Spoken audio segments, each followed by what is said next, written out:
You kind of go along, any way the wind blows, whatever the latest thing is, technology, etc. You jump on the boat and you go with it. Your opinions are invalid, and your values are invalid, and you do not matter the same way as you would if you had gone through the same things that I did.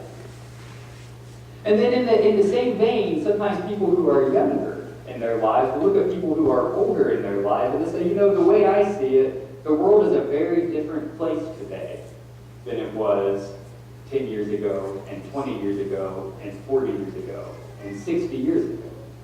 And there are these constant advances in technology and medicine and philosophy and all of these things where we're learning and we're growing and we're moving forward with things.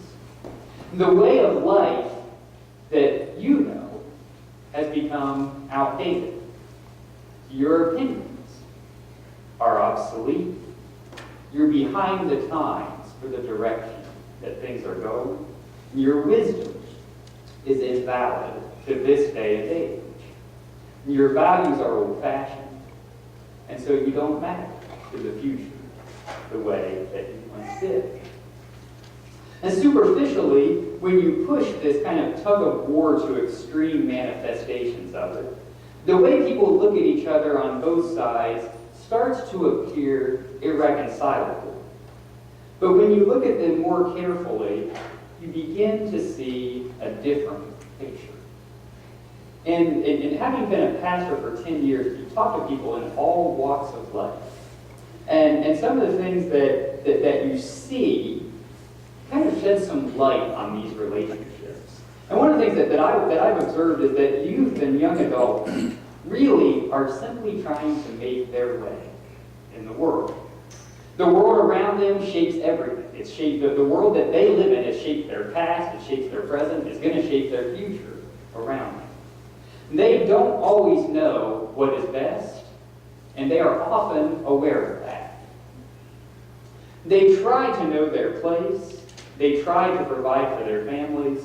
They try to find some sense of spiritual fulfillment and meaning and purpose in their lives.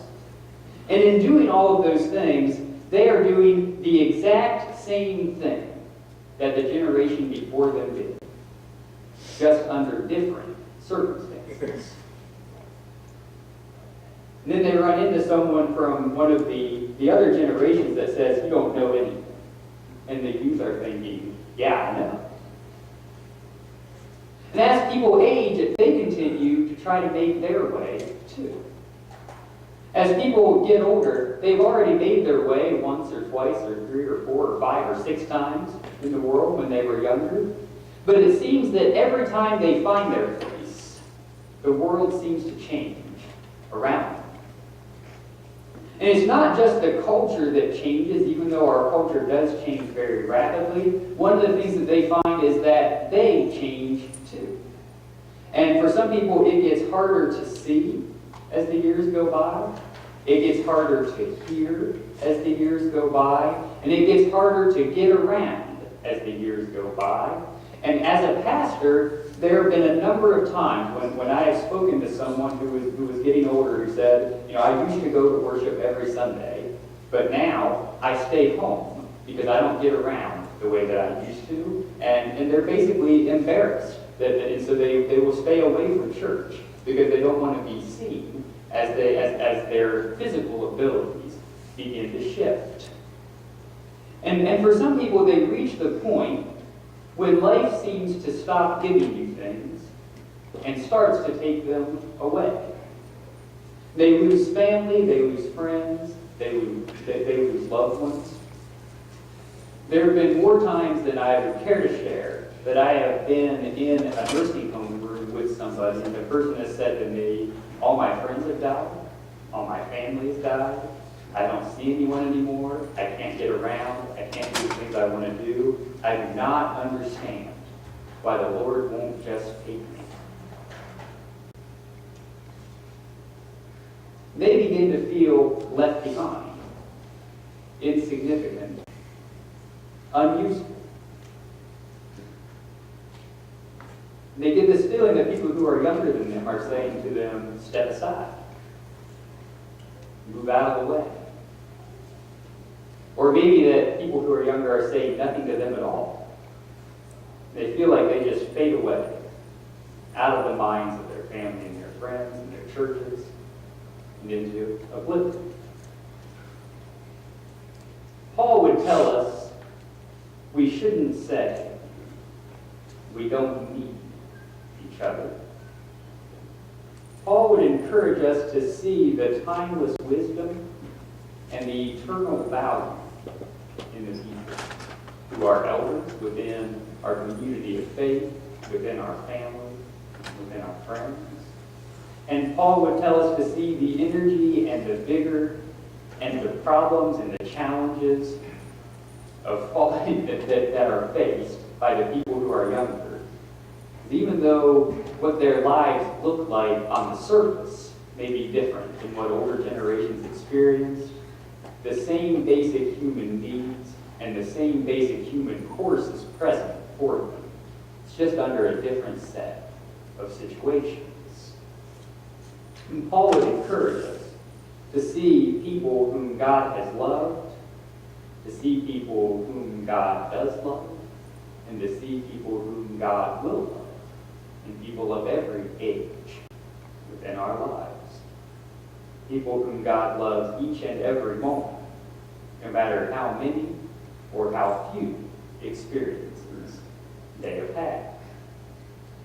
It is a gift to see people being on the same basic human path, but in different places.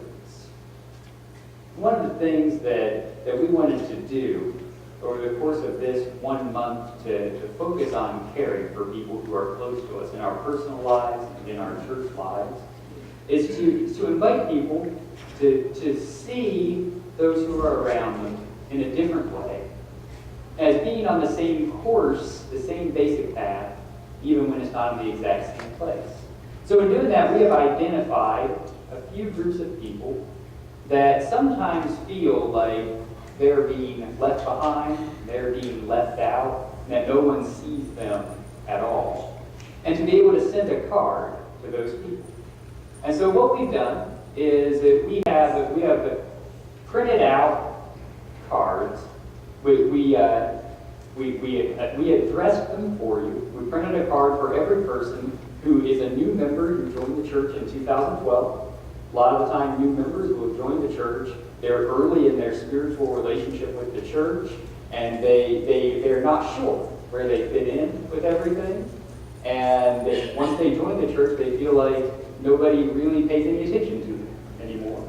And so we printed out cards for people who are new members, and we're inviting someone to pick up a card and put a personal note on it, and drop it in the mail. It's already addressed for you. So all you have to do is make a personal note to the person, and then also stamp the envelope to be able to send it. The other groups of people that we included in this are people who are shut-ins, people who are not able to come to worship anymore because they can't get out of their house for one reason or another. And the other groups of people are people who are 50-year members of Church of the Messiah. And if you've been around Messiah very long, you know that each year we recognize our 50-year members. And so we have cards for our 50-year members. And we also included the cards for every person at Messiah who is 90 or older in the congregation. So those are the groups of people that we have printed out cards for.